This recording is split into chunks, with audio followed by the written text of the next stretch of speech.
If it looks like I just woke up, that's because I did. Hi, my name is Jamie. Welcome back to my channel, and today we're doing a Dollar Tree book review.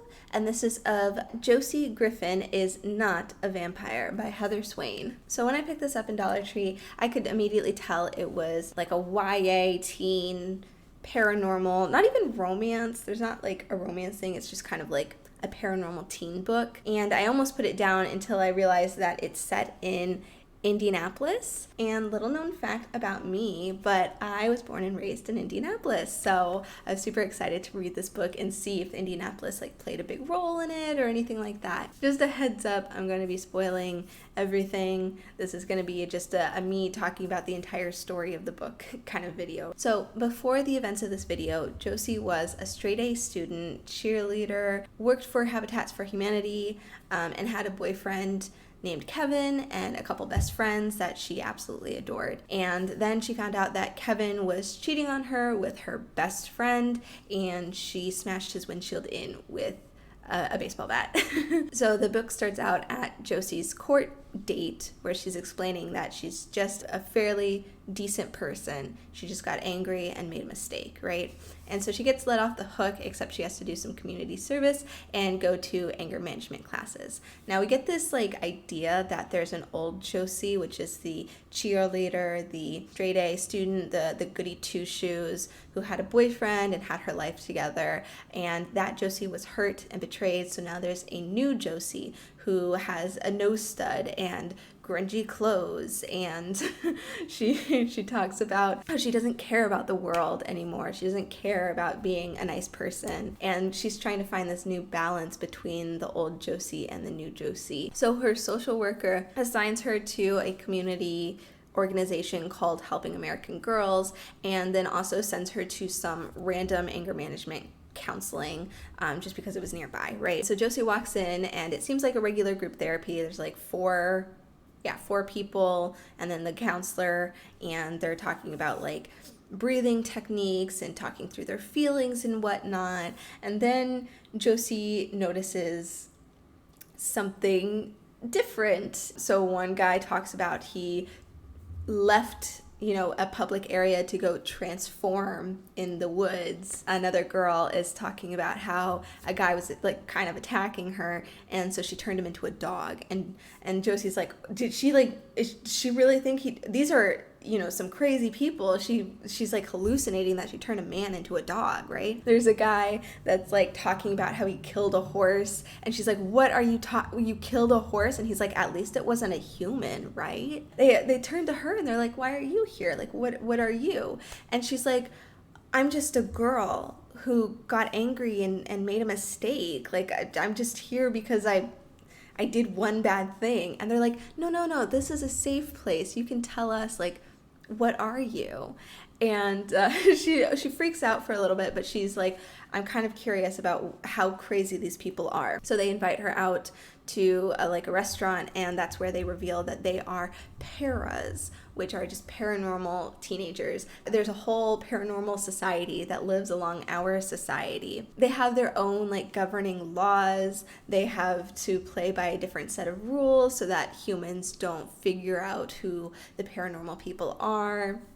And they have something called the council, and they keep asking Josie, like, what are you? Like, what kind of paranormal person are you? And she panics and she's like, I'm a werepire. Yeah, my mom's a werewolf and my dad's a vampire.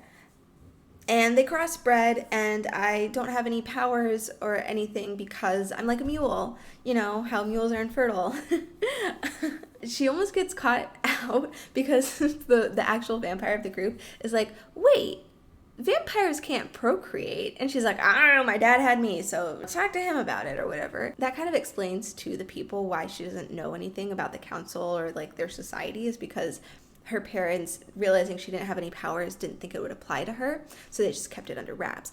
But this whole time, Josie's actually human. She should not be knowing about this. There are kind of two storylines that are commingling. There's the paranormal storyline where Josie is trying to investigate these paranormal teenagers, but ends up becoming friends with them and really relying on them to help her out and stuff. And then there's the Helping American Girls storyline. So Josie gets assigned to this organization and she quickly becomes friends with a couple of the teenagers there. Helping American Girls is an organization that's supposed to be like helping runaway girls. It's a home for runaway girls to help them get back on their feet or just give them a safe place to stay while they figure out their next steps, right? And some girls have started to go missing. This isn't the first time she's met them. She has her like own blog and she has some dedicated readers. It just so happens that all of those dedicated readers are the girls from this organization. So she gets really attached to them, and then some of them start to go missing. And before they start to leave, they talk about how something is sitting on their chest, something's hunting them, it's like sucking the life out of them. They get really skinny and gaunt. They're like afraid, and they're afraid to eat and things like that. One of the girls, Kayla, that Josie really got attached to, is like, I'm next, like I can feel it, it's gonna come for me. And Josie's like, I gotta help these girls, right? They discover that the thing that's hunting these girls, they call it many different names. They call it like a succubus, they call it a wraith, they call it a Greek name, I forget, but it's sucking the life out of them. In addition, they keep mentioning these ads for a new apparel brand called like Zombie Apparel, and all of the ads feature girls who are like emaciated, and they call it like anorexic skinny, and it's all hip bones and cheekbones, and they look kind of soulless behind the eyes. We find out that the social worker who sent Josie to this organization was the one stealing the girls, but then she and the like person who owns the organization were using their victims and forcing them to model for the zombie apparel ads. Which is so silly. Anyway, the paras fight them. They succeed. They win. The vampire Johan and Kayla, one of the girls that Josie gets attached to, have like this sudden romance, and Johan like turns her into a vampire to free her. I don't really understand how that, but like all of the girls who were, you know, victims of the wraith, they all were attracted to Johan, and they wanted him to turn them, to free them, and then he does that to Kayla because he was like attracted to her, and it works, and I don't know how it works. Helio's mom, who called the counselor or something like that, she's talking about how that is one of our biggest laws, is vampires can't turn humans, so you're gonna be exiled to Saskatchewan in Canada, which was like a whole thing. Like if they broke any more rules, they were going to Saskatchewan. And so then Kayla and Johan, who are 17 and 18 respectively, just decide to get married and go to Saskatchewan anyway. That was a rush ending. I don't know what that's about. But then after everything calms down, Josie is like, these are my new best friends, my homies, right? Even though it came out that she wasn't a werepire, they still accept her as a human, and she's found her people. These are her new best friends. There is like nothing new being said. This is a very run-of-the-mill, shallow teen, be yourself and find your people moral, right? There's nothing like deep in this book. So really, there's nothing really to talk about in this book except the things that I didn't like and the things I did like. First of all, I loved that it was set in Indianapolis. I am from Indianapolis, so I actually grew up just south of Broad Ripple, but not yet like fully downtown, so kind of like in between the two, definitely on the north side of downtown. This character, Josie, is from Broad Ripple, and so they kept dropping like references to Indianapolis, and it made me like so tickled every time I could catch a reference. Like at one point they talk about going on the Monon Trail, and I'm like, oh my god, I got hit by a car on the Monon. And they talk about like going to Bricks in Broad Ripple, and I was like, oh my god, I've been there. I had one of my first dates there. And they talk about like the White River and how all of the streets are named after like either presidents or states, and it was so fun just to kind of see my hometown being represented. Although in the beginning she's like just shit talking Indianapolis. She's like, it's a boring town. I mean, Indianapolis is called Naptown for a reason. But she's talking about how, like, this is a boring town. It's just a grid. Like, the whole downtown, if you're not aware, Indianapolis, the center of downtown has this huge monument, and then there's, like, a roundabout, and it's called the Circle. And then from that extends, like, 4 streets, and then the rest of the city is a grid, except for Mass Ave. Massachusetts Avenue can get its fucking shit out of here. Everything else in Indianapolis is a grid. Like, it's very much like you've got Meridian that bisects the city, and then you've got like all of the big the streets, and it's all a grid, and it's all neat and tidy and laid out. And then you've just got fucking Massachusetts Avenue that decided to be a fucking diagonal and have 5-way streets. Who designed that? What idiot was like, yeah, let me take this very nicely laid out grid and just put a fucking diagonal and name it after the shittiest state. There's actually a lot of cool things on Mass Ave.